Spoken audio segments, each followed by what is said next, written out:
I wanted to do this upgraded video of an older video that I did on a natural antibiotic concoction. Now, anything that I say is not meant to replace your medical care. Check with your doctor before implementing what I'm about to show you.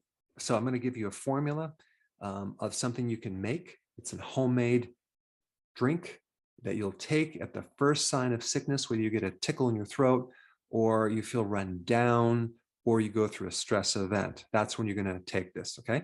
Now, a couple things you need to know. When you take an antibiotic, realize that only kills bacteria. It doesn't kill viruses. It doesn't kill candida, fungus, things like that. What you're going to be taking is you're going to be taking an antimicrobial remedy, okay? And we're going to borrow these powerful chemicals from plants. Now, plants have been developing these sophisticated, amazing chemicals that have all sorts of properties for a long time before humans. And plants can't run away. So here they are stuck in the dirt.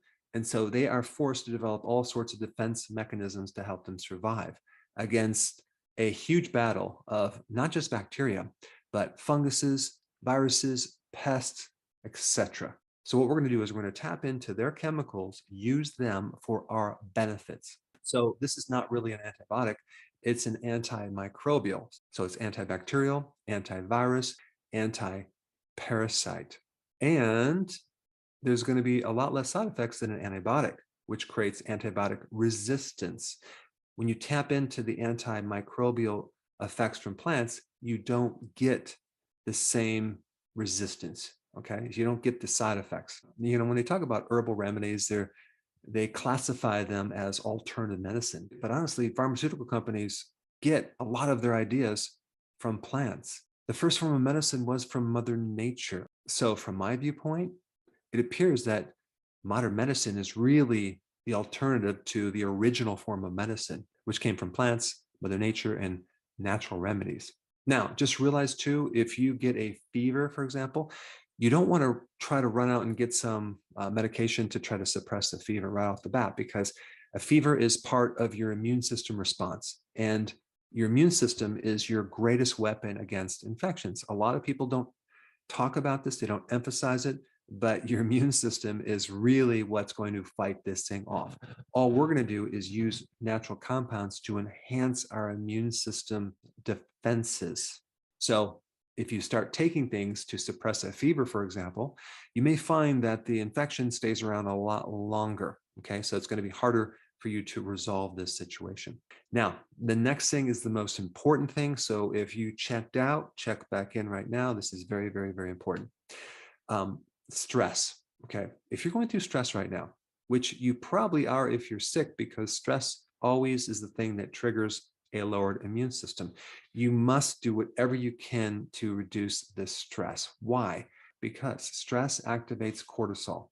In the presence of high levels of cortisol, your immune system cannot function. It gets put on pause. And that means that pathogens can very easily invade your body. So this whole thing with cortisol and stress must be resolved. Also realize there's a natural form of cortisol that you can also tap into, and that is vitamin D, which is not really a vitamin, it's a hormone. So the more you can expose yourself to the sun or take vitamin D, the better the immune system will work, and you'll get the effects of cortisol without all these side effects, because vitamin D does not paralyze the immune system. It modulates it. It controls the overreaction of an immune system, but helps improve the immune system at the same time. It increases your immune system's ability to fight back. All right, so we're going to be using several things that we're going to blend in a 16-ounce mason jar, and you're going to keep this in the refrigerator, and it's going to actually get stronger and more potent over time because it's going to ferment. So you're going to be using garlic, which has a certain phytonutrient. In fact, it has like 33 additional sulfur-based compounds that directly help as an antimicrobial. So garlic is the most important thing. You also use ginger, which is a very potent antimicrobial. You're going to be using turmeric, which is probably number 2 after garlic in its antimicrobial effects. And it's the curcumin in turmeric that is going to help you. And then we're going to also use apple cider vinegar. Okay. Now, in the first video I did, I recommended using 2 cups.